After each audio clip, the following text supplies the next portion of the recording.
Maharashtra today 24 news सत्य परिस्थितीचा सविस्तर आढावा।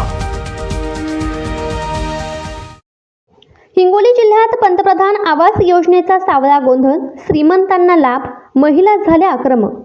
हिंगोली जिल्ह्यातील असोला येथील ग्रामसेवक व सरपंच, पंचायत समितीचे अधिकारी यांच्या संगनमताने गावातील श्रीमंत तसेच जमीनदार अशा लोकांना पीएम आवास योजनेचा लाभ देण्यात आला। लाभार्थ्यांचे कोणतेही निकष न बघता त्यांची नावे टाकण्यात आली। जे गरजवंत लाभार्थी आहेत त्यांना या नावापासून वंचित ठेवण्यात आले। म्हणून गावातील महिला आक्रमक झाल्या आणि थेट जिल्हा परिषद कार्यालय गाठून मुख्य कार्यकारी अधिकारी यांना निवेदन देऊन उपोषणाचा इशारा देण्यात आला।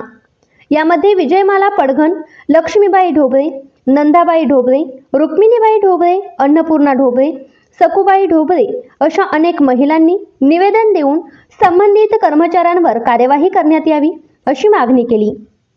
महाराष्ट्र टुडे न्यूज जिल्हा प्रतिनिधी परशुराम जाधव, हिंगोली। आजच महाराष्ट्र टुडे 24 न्यूजला सबस्क्राईब करा आणि सत्य परिस्थितीचा सविस्तर आढावा पहा।